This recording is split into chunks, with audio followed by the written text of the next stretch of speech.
Lavrov expects oil profits to rise. Russian Foreign Minister Lavrov expects his country to earn significantly more from oil exports this year than before. The Pope is waiting for the right moment to travel to Ukraine. Russia complains shelling in the Bryansk region in Russia. According to the Bryansk region, a village on the border with Ukraine has again been shelled from the neighboring. In the village of Sluchevsk, a man was injured and 2 houses caught fire. This was announced by the governor of the region, Alexander Bogomaz, in his Telegram news channel.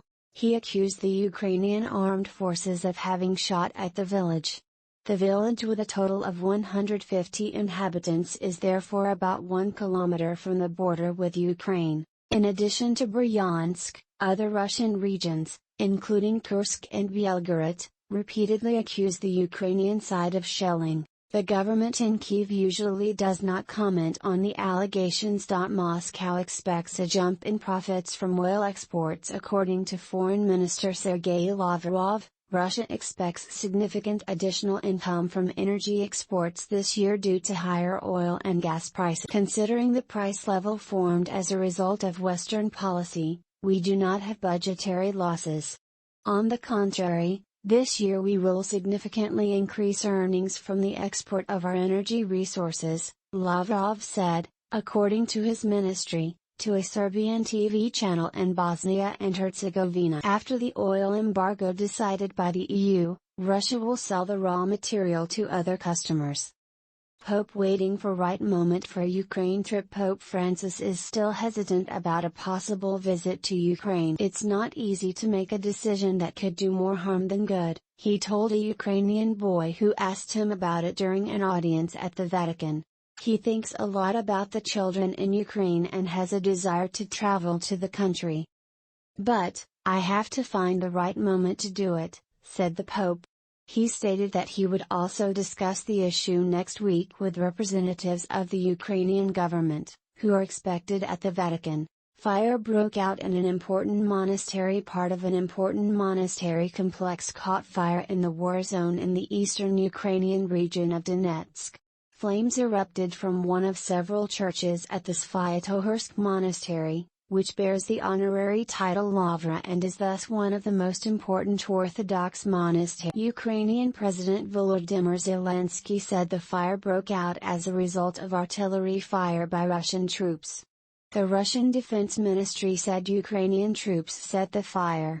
Since Russia attacked Ukraine, parts of the monastery complex had already been damaged and several people had been killed. Left-wing politician Barch against delivery of heavy weapons. Left-wing parliamentary group leader Dietmar Barch rejects German deliveries of heavy weapons to Ukraine. I am strictly against Germany exporting more and heavier weapons to Ukraine, Barch said in an interview with Deutschlandfunk. He wonders what the aim of such arms deliveries is and what it means when it is said that Ukraine must win the war.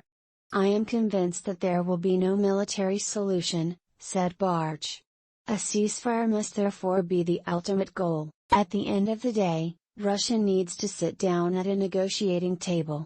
At the same time, Barch emphasized that Ukraine has a right to self-defense. Fighting continues over Severodonetsk. If the city of Severodonetsk falls, Russia will gain complete control over the Luhansk region. The Ukrainians are trying to hold the city. According to their own statements, they have begun to push back the Russian soldiers. The Russian Defense Ministry, on the other hand, said that Ukrainian units with heavy casualties would withdraw. Ukraine, talks only after Russian troops have been pushed back. Ukraine will only agree to talks with Russia again once it has gained ground in the war. As long as we have not strengthened our position and the Russian troops have not been pushed back as far as possible, negotiations make no sense, said Ukrainian President Volodymyr Zelensky's advisor Mikhailo Podolyak on television when asked about an offer of mediation from French President. Ukrainian negotiator David Arakhamia made a similar statement. Our army is ready to use the new weapons and then we can start a new round of talks from a strengthened position, he said. Fieser wants to strengthen counter-espionage against Russia. Federal Minister of the Interior Nancy Fieser has announced that counter-espionage against Russia will be strengthened. Shortly before the presentation of the report for the protection of the Constitution next Tuesday, she told the Bild, "We keep a very close eye on which intelligence tools the Russian government uses.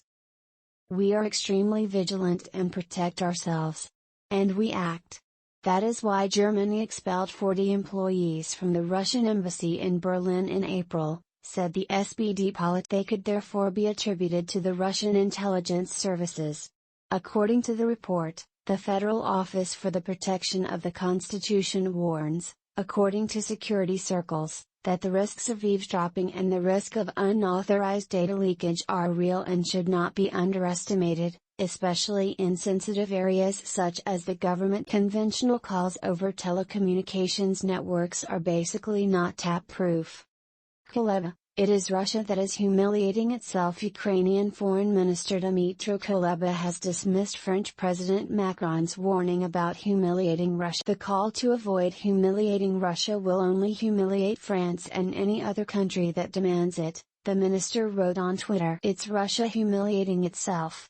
Better to focus on putting Russia in its place. It will bring peace and save lives," said Kuleba.